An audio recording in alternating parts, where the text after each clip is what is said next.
And now, your official TigerBait postgame show with Mike Scarborough and Preston Guy starts now.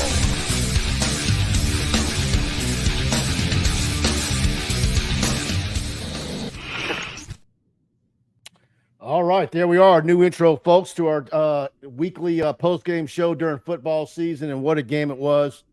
I feel like I owe a bunch of particular name players some apologies, but there is one thing that I have said for weeks is that this offense is going to get better each and every week, and today it ran like an Omega Speedmaster, and I think it's going to continue to grow each and every week. I like the running game. And we could talk about that. Obviously, Logan Diggs and Caleb Jackson with big performances today. The offensive line performed up to task. And what more can you say about Jayden Daniels and the numbers that he put up today, as well as his number one target, Malik Neighbors, a guy who have said, when is he going to be that guy that's your number one target? No drops. What a day he had today. Insane numbers. Preston's going to go through all those in a minute. But, look, there's going to be some people that say, look, it's Mississippi State. They made the wrong hire in Zach Arnett, blah, blah, blah. I don't care, man. Anytime you go on the road and lay the wood to an SEC team, even one that's a basement dweller or one who's going to be there for a while, it doesn't matter. This team, I think, is starting to find their way. And I think, look, we know what the offense did today, but huge kudos to that defense and some maligned guys on that defensive front, starting with Savion Jones, who I've said, when's he going to show up and be the guy? What a day he had. Mason Smith, a big day. Greg Penn, Weeks at linebacker. Harold Perkins caused all kind of havoc, even when he wasn't the guy that got the tackle or the loss on the play or the hurry. And defensive backs without Greg Brooks. And we can talk about him not playing today. And obviously it's a personal matter. But at the end of the game, Brian Kelly tweeted out a photo of him in the locker room with the ball saying, this ball and this game is for Greg Brooks. And so a really nice part there. So Preston, what do you think, man? First off, can we talk about how badass that new intro you got done is? How cool is that? You talk about taking it for granted against Mississippi State, but Mississippi State's an SEC ball club, and look around the country right now. Look around the country. Alabama just went into a weather delay, trailing 3-0 to South Florida.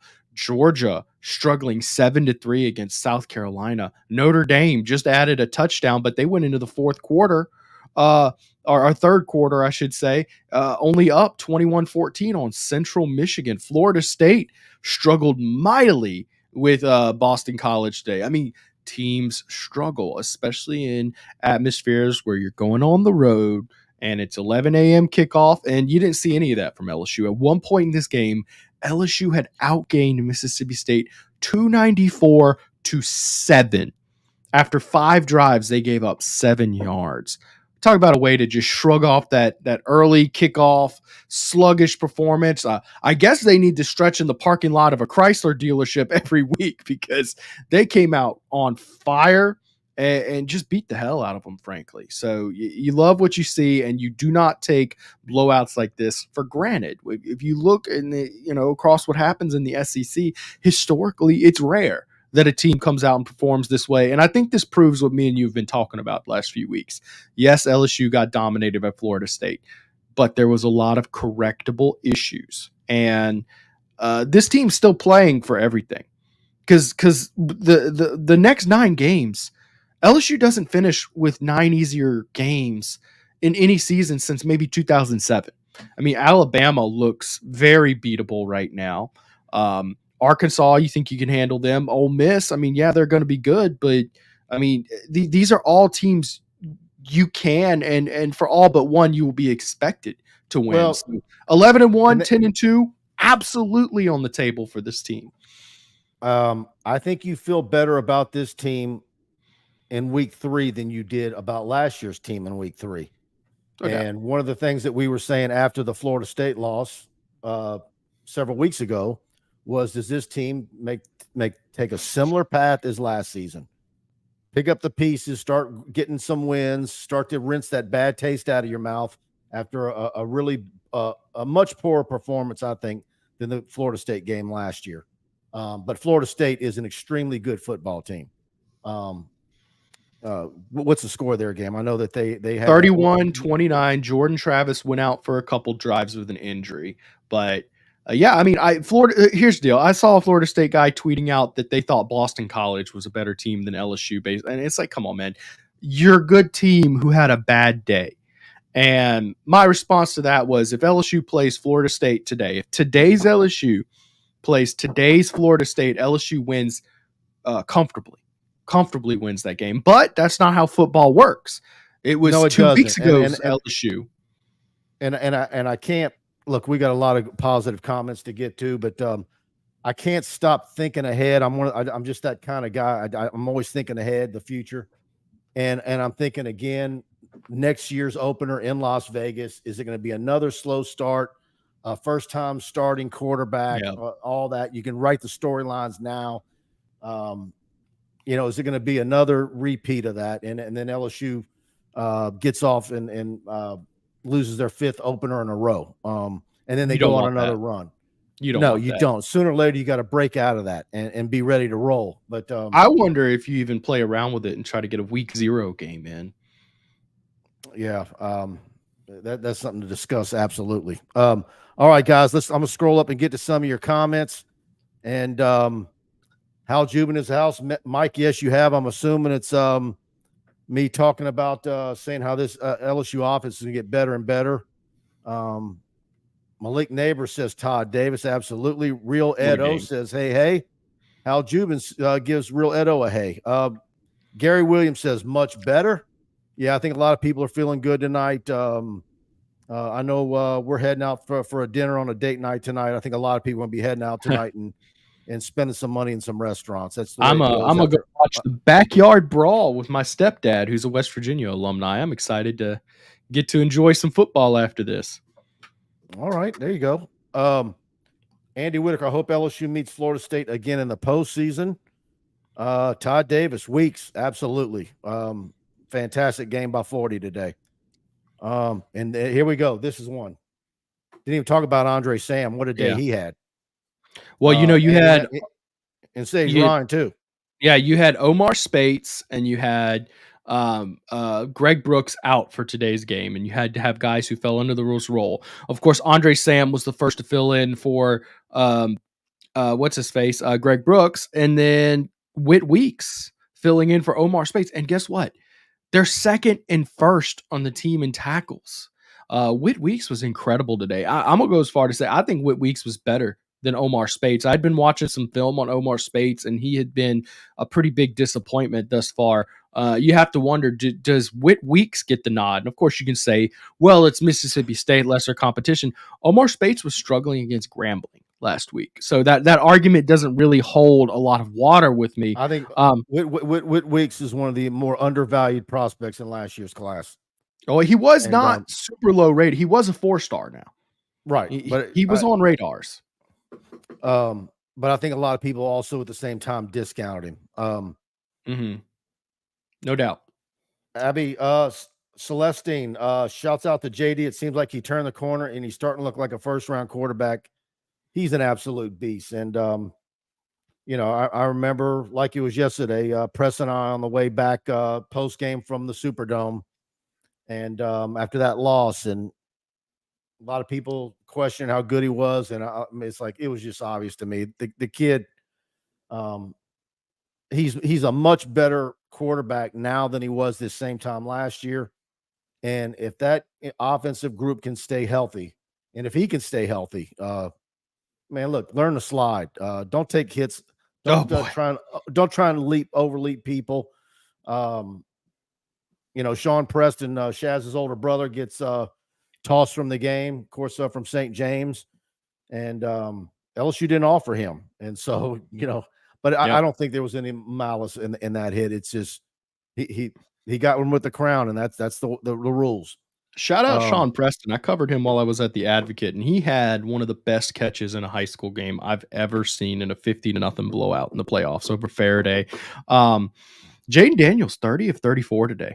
Nearly flawless, 361 yards in the air, 2 touchdowns. He had 15 runs for 64 yards with another pair of touchdowns, which he really set up with his arm. And that means it's his second 400-yard game. He's 2 for 2 against Power 5 opponents, having 400-yard games.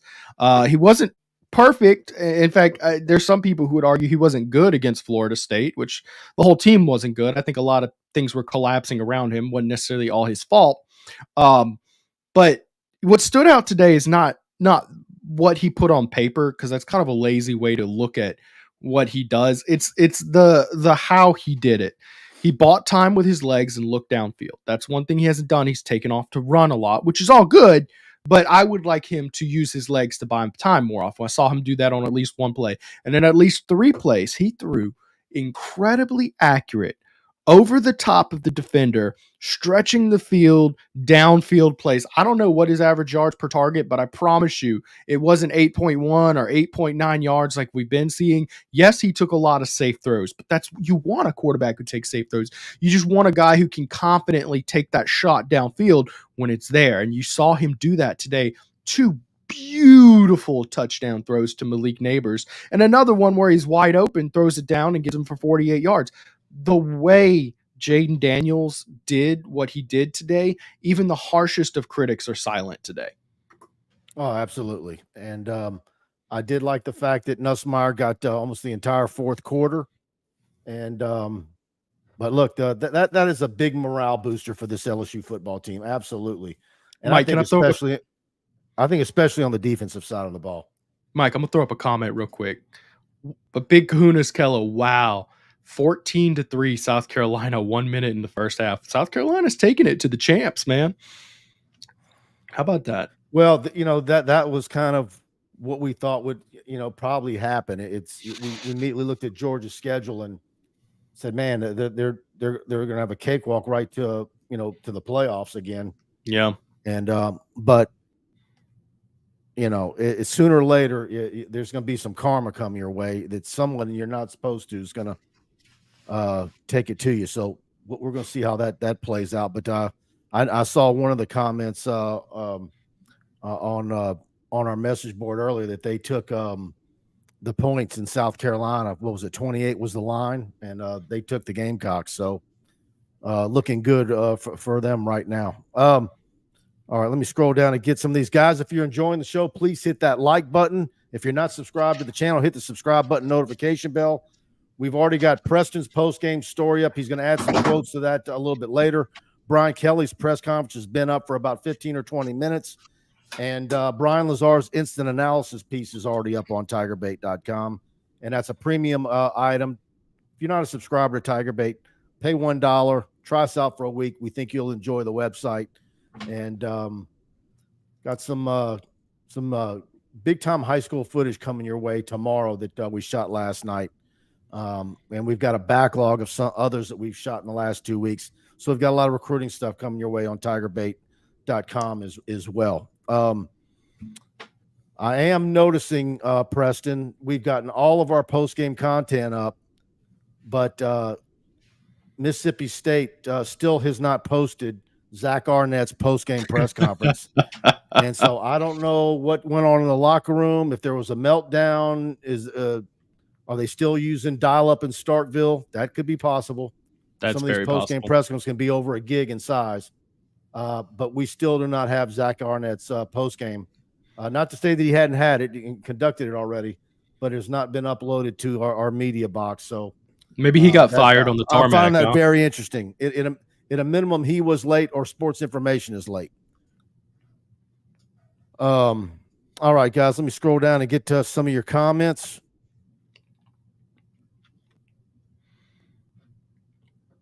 Real Edo, yes, sir, Mr. Mike. We done hit the like button. All right, thanks for that.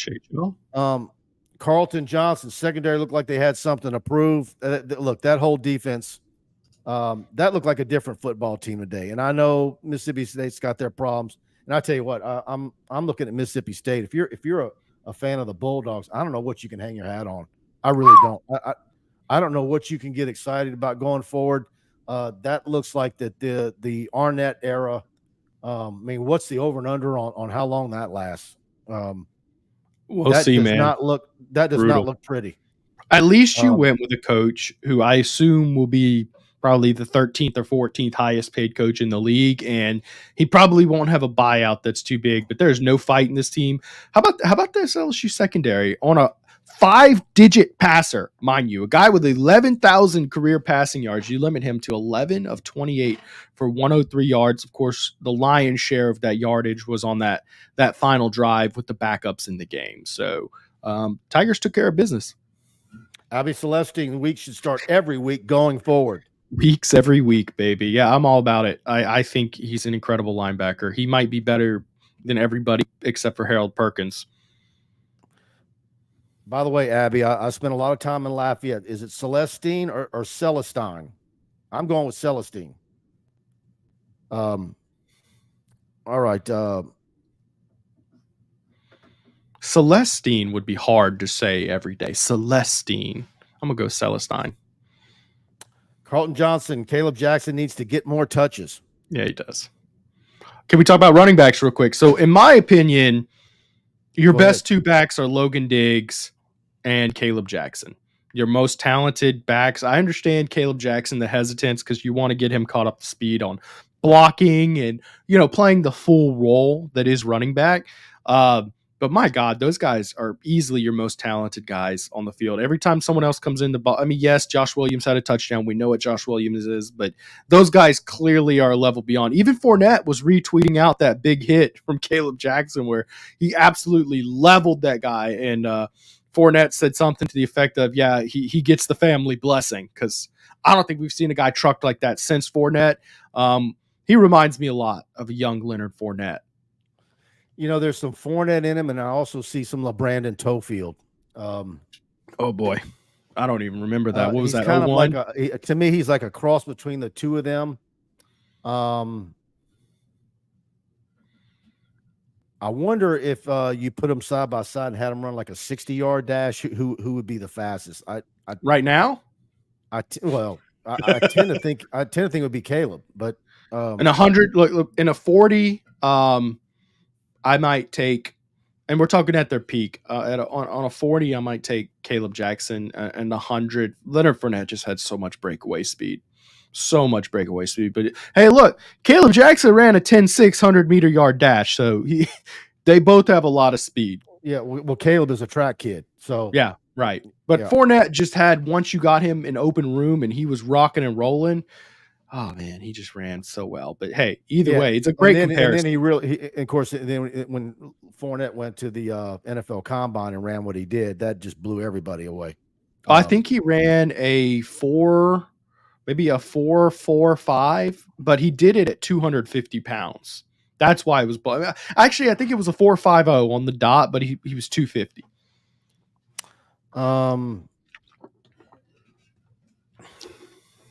I just saw one I liked. Here it is, Real Ed O. Andre Sam out there trying to resurrect DBU. Look good.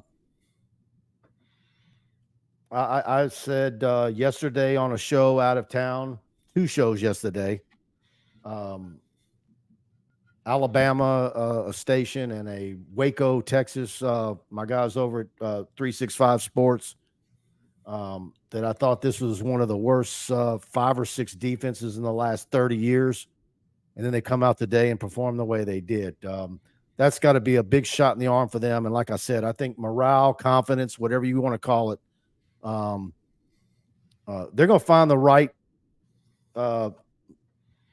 guys to put out there, and they're going to get it figured out. And I also think they simplified some things as well.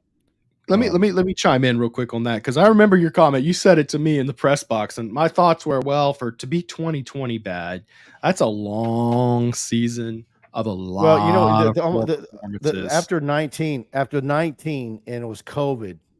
Yeah, for whatever reason, I just don't even count 20. Like that just goes through my There's a head. weird. Well, defense across the league was historically bad that year. That's one of the reasons that's why I don't count Texas A&M's 10-win Yeah. season either. Well, and that's one of the Sorry, reasons Aggies. that 2020 Bama team, their offense looked so good. It's because defense across the league was historically bad that year. It takes more coaching and more chemistry and more time to put together a defense. And, they basically barely got a fall camp out of teams that year. It was a weird, wonky season. But on the defense, I did some film study last year, and the thing that was encouraging was that the issues they're having are coachable issues.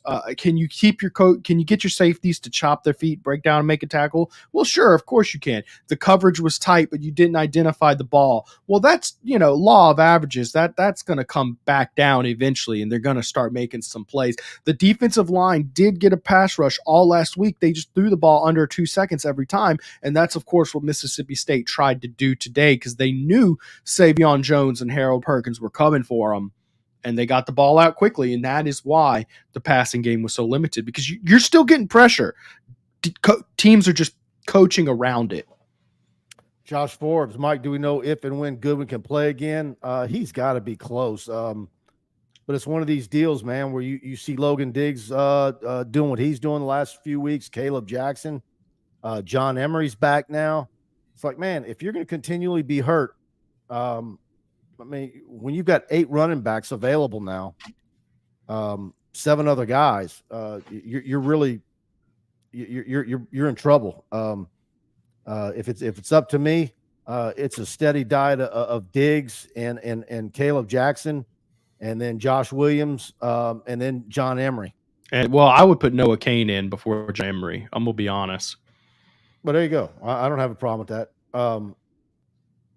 I think that we found our go-to backs definitely separated themselves. I agree with Stewart.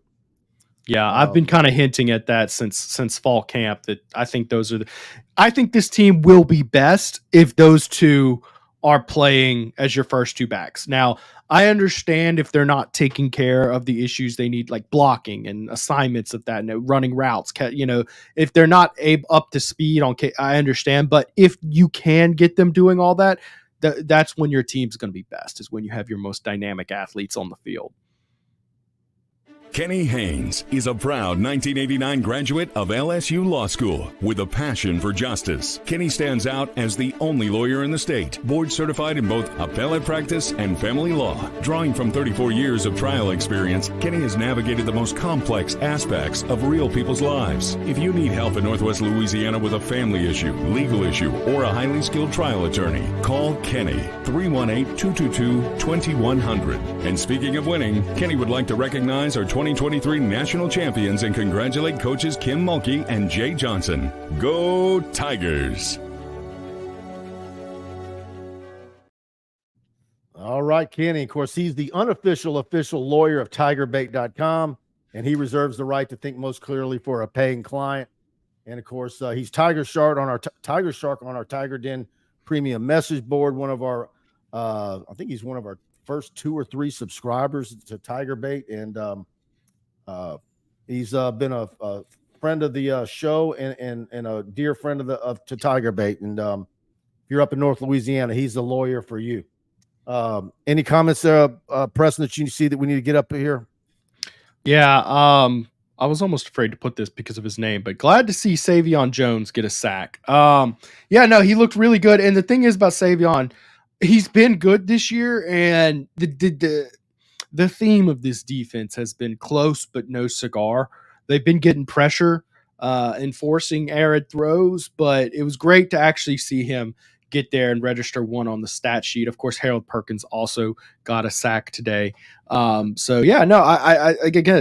I do believe the front 7 is the strength of this team, including defensive line. I would have liked to see Mason Smith make a bit more noise today in his first full Power 5 game we've seen him play since his freshman year. Donald Wright, how's Mason Taylor's injury? He's got to be very close. It was a game time decision. You did need him today. It's okay to see Mark Way and Pimpton out there. Wait till he's 100%. Don't rush anything. By the way, those freshman tight ends did struggle today blocking. Yeah, but it wasn't going to break you. And so if he needs another week, wait till Right. he's 100%. Don't push anything. Agree. But I didn't think it was that severe anyways. But if it's still tender or whatever, don't exacerbate it and make it worse. Ankles can be tricky. Barry Barbier, LSU came to play today. Absolutely. Man, I tell you, a friend of mine was joking in a message earlier that they thought Grambling was better than Mississippi State based on the two games back to back. That's a bit of a stretch. Again, if you're a Mississippi State fan, I don't know what you have to look forward to, or what you hang your hat on going forward. The small buyout. Yeah.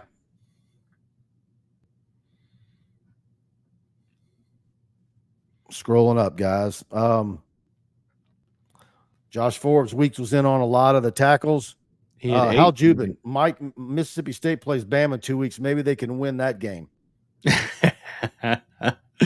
That's funny. Yeah, Bama, they're still in a weather delay, losing. You know, the funniest part to me about this is Bama, it's on the heels of getting blasted by Texas, right? And then South Florida comes in, you start a new quarterback, Tyler Buckner. He looks like trash today.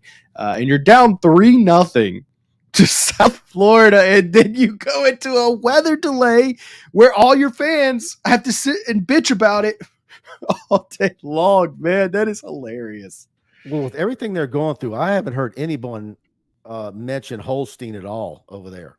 Which is shocking. I heard he had a bad fall camp, and me and you both agreed he was the most talented quarterback in the state last year for Louisiana. So I know he's got the measurables, the throwing ability, the ability to run. It's shocking to see him not even. It might just be learning the offense, and it's a lot more that goes into it at the collegiate level than what he was doing at Zachary. But but when they've had their quarterbacks look this bad, how far back is he and how far away is he?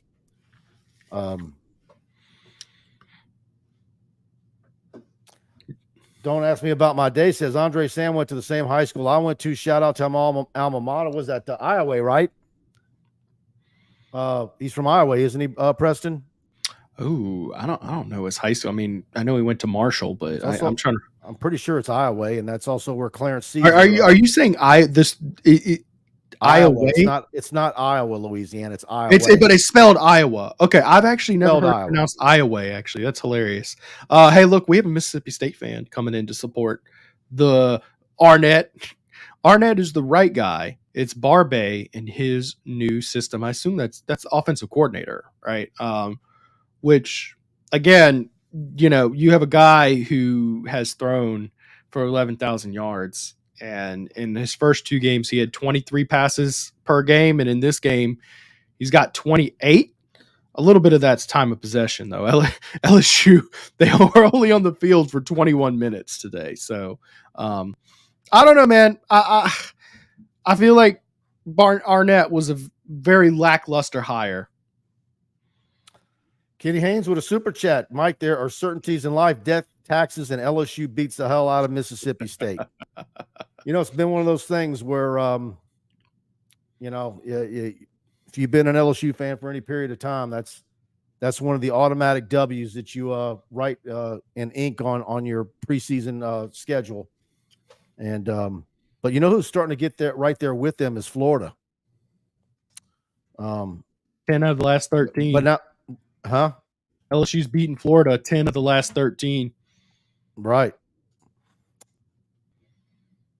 Let's see what the series is for LSU. All right, since 2000, you've gone 20-3 against Mississippi State. Yeah, how about that? And one of those was very much if it's the game I'm thinking of, how far you're going back. There was a touchdown. They ruled a touchdown that was not. They gave them the win. Probably the furthest back one of that you're counting. Well, I stopped at that game. That was the year before, 1999. Yeah. It was 17-16. LSU then went on to win every single game until 2013. So 13 straight. And then Dak Prescott came into Tiger Stadium, put on a whooping. LSU went forward on 4th and 1 on the goal. Didn't get it with Anthony Jennings at quarterback. Dak Prescott takes it 99 yards, and they blow LSU out until a freshman, Brandon Harris, comes in the game and just throws prayers up to, oh God, who was the receiver out of John Curtis? Blanking on his name. 7th round of the Green Bay Packers. Oh, man, I blanket his name. It's going to kill me. Anyways, and then 2017, LSU gets blown out with Ed Ogeron, first SEC road game, 37-7. And then the 2020 game with Mike Leach. But outside of that, utter and complete dominance. Someone tell me the receiver's name from John Curtis that signed in that 2014 class. It's going to kill me. Dupree. Yeah, Malachi Dupree. Okay, I just blank on names. So I'm like naming his draft position, his game memory, and I can't even remember the dude's name. Malachi Dupree. All right, Preston, you got an ad read to get through. Oh yeah, I do actually. All right, guys, if you're noticing the artwork behind me, let's see if I can. Let's make me big up here, or at least Mike big. All right, if you're noticing the artwork behind Mark, it's doomed to catch the eyes of anybody who enters your home because it's Spectre Sports Art. Behind me is the Cruise 7-piece, and of course, behind Mike is the Smokin' Joe, of course, capturing some of LSU's best moments from the national championship. You'll also notice the Tiger Stadium piece behind him, which is a timeless piece. The art that Spectre creates is guaranteed to catch the eye of any Tiger fan. The details will hold their attention. He's followed up these pieces behind us with 4 more incredible pieces, guys. He's got the one of Coach O and Joe Burrow with the championship trophy.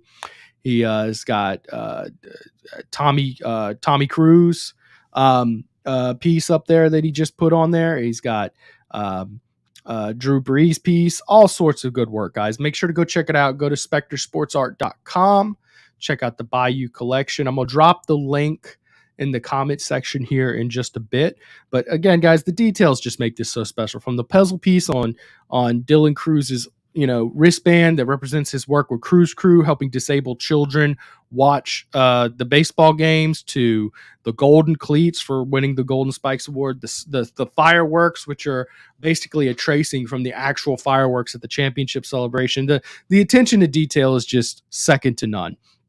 What I find cool about these pieces, Dylan's family purchased that piece behind me. Joe Burrow's family purchased the piece behind Mike, and they have those hanging in their home. That's always the coolest part to me. His art is so good that the actual players are buying them and showing them in their family, so you can have the same artwork that the players themselves have. Make sure to use the link that I'm about to comment to get to the Bayou collection with all the Louisiana stuff on there, and use the code TigerBait 10 to get 10% off at checkout for your first purchase. Guys, you're not going to be disappointed. Whether it's Burrow, Perfection, Coach O, Timeless Death Valley shot, or the Tommy Tanks one, you're going to love the artwork in your man cave. Everybody who comes by the house loves them and ask me if I'll sell them one of them. So, yeah. You don't have to tell them. Use that promo code TigerBait 10. Exactly.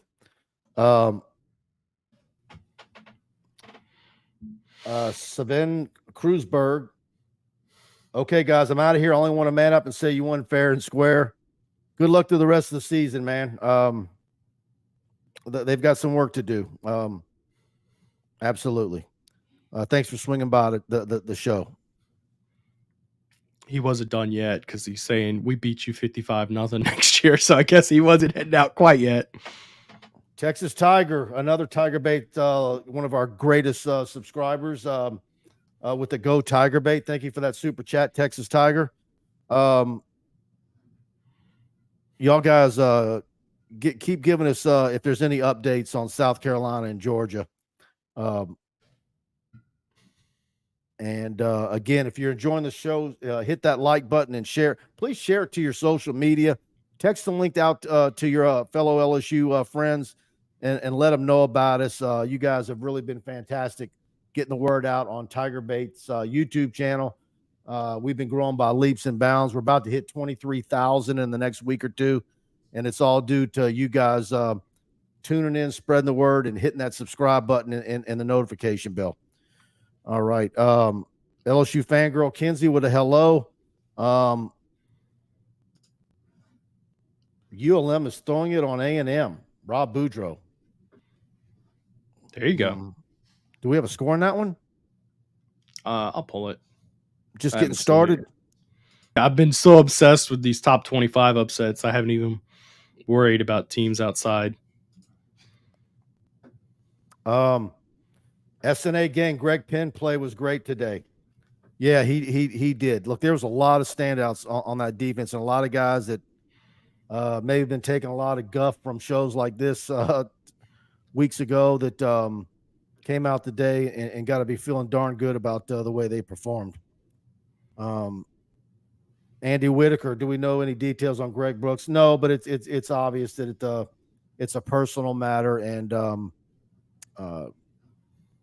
the win game ball by Brian Kelly said it was for Brooks, and so when he's ready, or he'll talk about it, I'm sure. But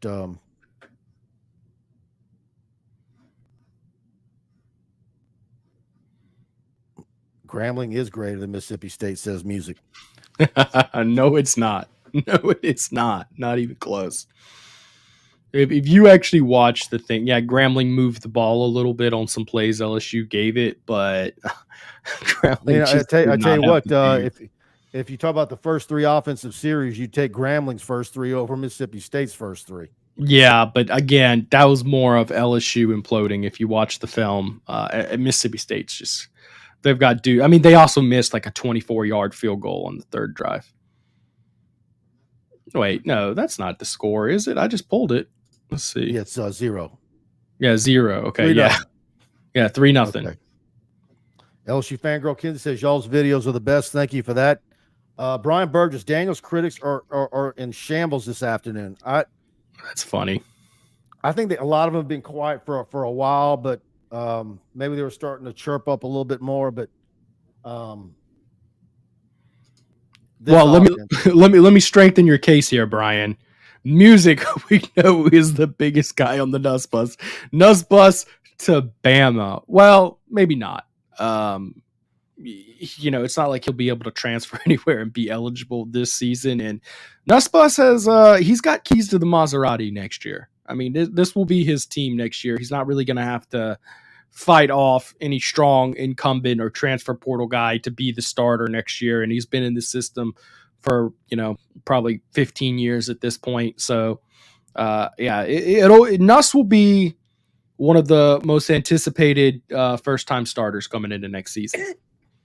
Well, again, 41-14 LSU at 530 yards of offense to 201 for Mississippi State. And you take away a couple of big plays for Mississippi State, and their numbers are really bad. The time of possession, absolutely way out of whack. Almost 39 minutes for LSU to 21 minutes for Mississippi State. LSU on third downs, 9 for 16, 2 for 2 on fourth down. And, man, you look at Jayden Daniels' stat line, 30 of 34 for 361 yards and 2 touchdowns. And he had another 2 touchdowns rushing. So, fantastic night for him. And then, of course, the other big number, Malik Neighbors putting his name in the record books. 13 receptions for 239 yards, 2 touchdowns, a long of 48, and yards after the catch, 38. An insane night for Malik Neighbors. What record did he break tonight? Brian Thomas Jr. had a nice night, too. Nice. Oh, yeah, he had 7 grabs for 60 yards. Oh, yeah, good night for him. But, I mean, man, Malik with the 239. What record did he break? Was it like a road game record or something like that? They mentioned it on the broadcast, and I forgot. They like teased it, and then I don't even remember if they came back to it. But anyways, yeah, great night. I know Keyshawn Butte has the record for most receiving yards in a game. Still 14-3 South Carolina over Georgia. That's right. Where are they at? What quarter are they in that one? That is, let's see here.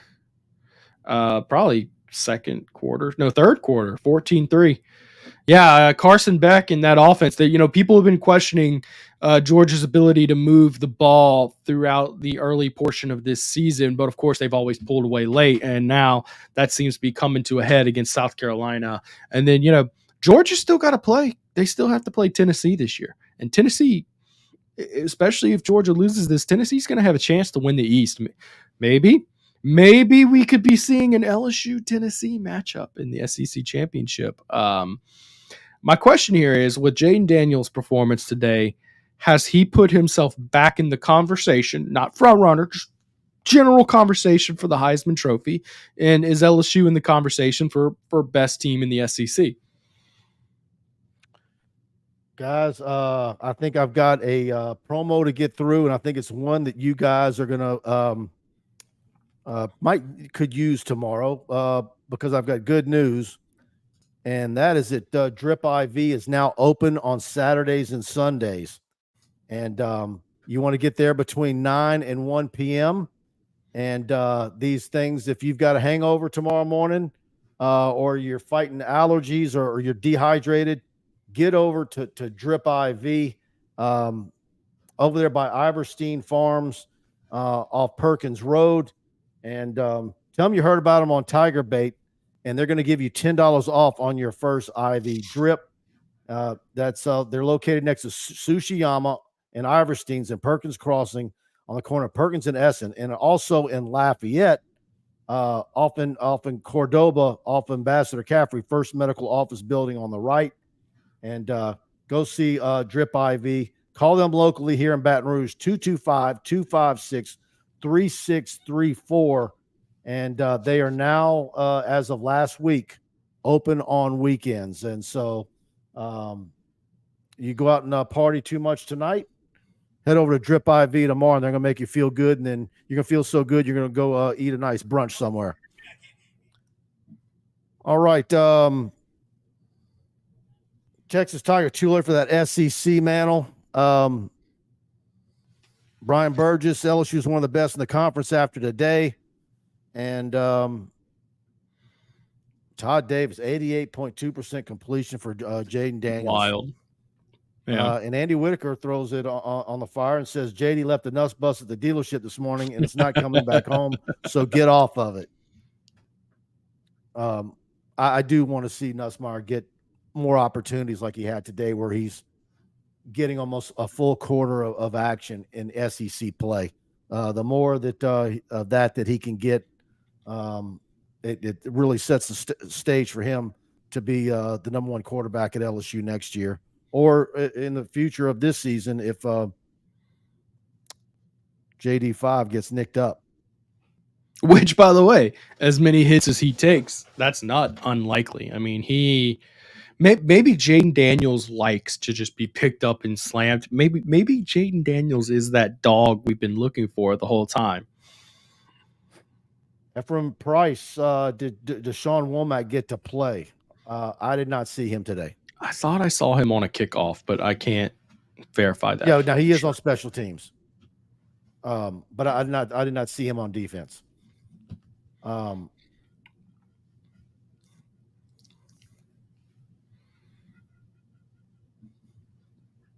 Scrolling down, guys, to get some more of your comments. Georgia just scored a touchdown, and they're going for 2. H-Town Creole, I love how Jayden Daniels has learned to be patient throwing against teams that played zone defense. He's going to get better each and every week. His confidence is growing. His offensive line is getting better. I want to rewatch that game. I don't know how much closer we are to Lance Hurd being your starting right tackle. Wow. He had a rough game today, Mike. Now, he had a questionable holding call, but it seemed like when he came in, he kind of messed up the juju of that team. I believe that was the only drive in the first half they didn't score. But, he's a freshman, and not every freshman. When Emory Jones got plugged in, because you bring him in, and even though you think that Emory Jones's most natural position is at guard, there's going to be a learning curve for him because he's been a tackle. Right. And even though you plugged him in at tackle last year and it worked out great, what was your alternative? The offensive line LSU's dealing with this year is, leaps and bounds better than where it started last season. So it's not the same situation where, okay, screw it, just plug the talented freshman in there and see what you get. Yep. Pegasus J says Miles Frazier fought for the starting spot, and I think he keeps it another week. Yep.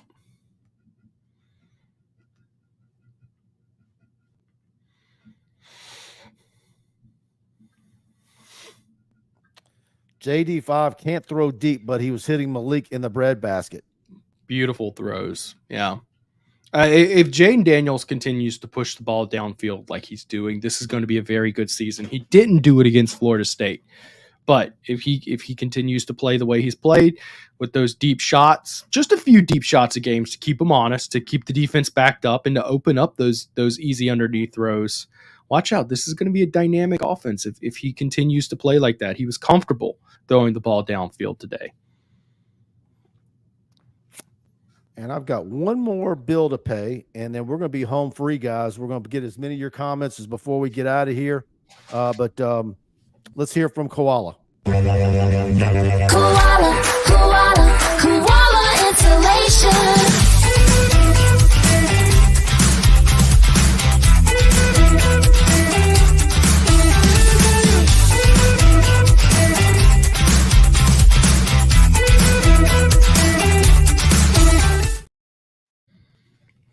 All right, guys, the team of Koala Insulation of Baton Rouge are your residential commercial energy efficiency experts. From bat insulation to blown-in spray foam to air sealing and attic ventilation, Koala looks at each project as a unique problem to be solved and can offer several strategies to help you stay more comfortable and save money on energy bills all year round. The approaches Koala provides can also help reduce airborne allergens, condensation issues, wear and tear on your HVAC system, and even lengthen the life of your roof shingles. Koala has the capacity to tackle large commercial buildings, spray foam applications, and new construction projects while being available to help everyday homeowners get some relief from South Louisiana's extreme weather. As an added bonus, many of Koala's products qualify for federal income tax credits. Give Koala and my good buddy Tim DeSales and his group a call today, 225-457-1001, and schedule your free energy efficiency assessment, and tell them that you heard about it on TigerBait.com, and you're going to get 7% off on your project. And as a guy who's used Koala Insulation here locally, they are fantastic. They're going to return your call in a hurry. They're going to be there within a day or two to give you your free your estimate. And I mean, all told, the turnaround for getting our work done was probably 4 days. It was amazing. And so great communication over at Koala Insulation. And of course, I got to see their work firsthand, man. It looks really sharp, man. I got to go see it at Mike's house. It looking good now. Now, I don't know how much of your yard is left after that work, but how long does it take to cut your grass at this point, Mike? You can do it with a weed eater in about 3 minutes. H-Town Creole, Greg Penn is their best run stopper at middle linebacker. Andy Whitaker, I wish they would get the ball to Aaron Anderson more. Let me say this. So they got the ball to him once on, kind of a bubble screen type throw.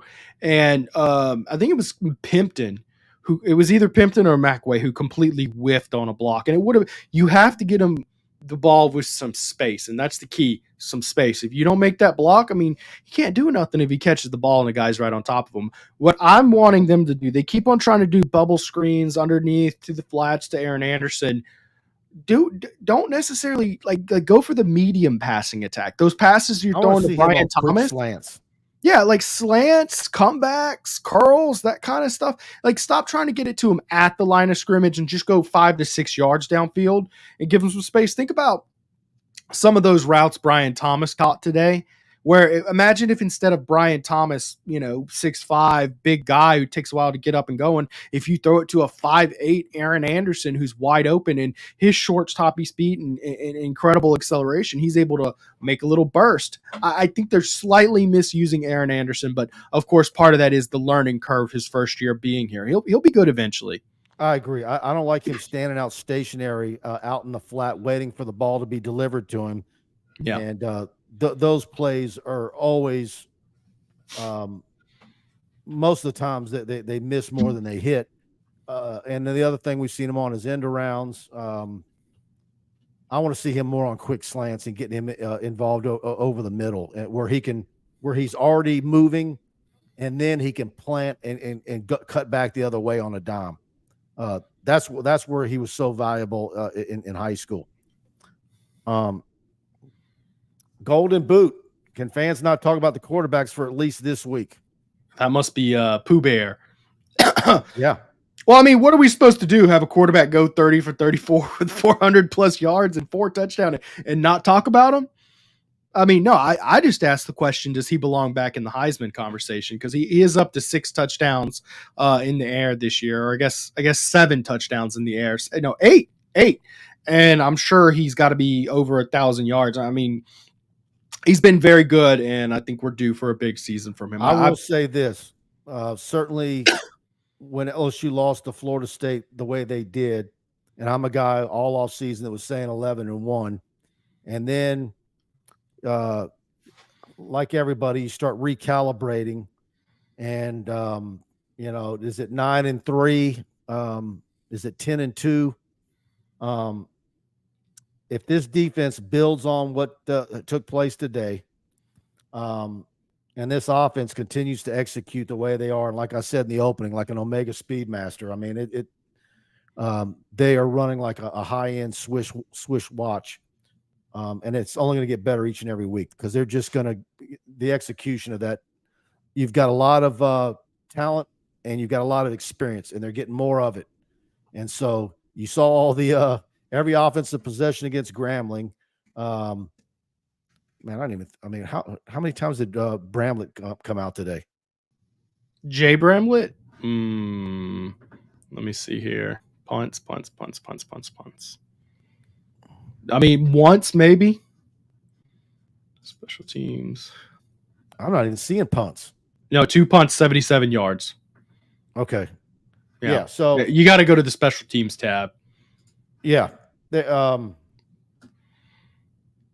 That's amazing. So, anyways, I'm starting to recalibrate back the other way, and my prediction of LSU beating Alabama 2 years in a row in a win in Tuscaloosa, I'm still sticking with it. Well, I mean, I was telling you from Florida State, 10-2, 11-1. That's still on the table for this team, simply because of what's on that table ahead of you.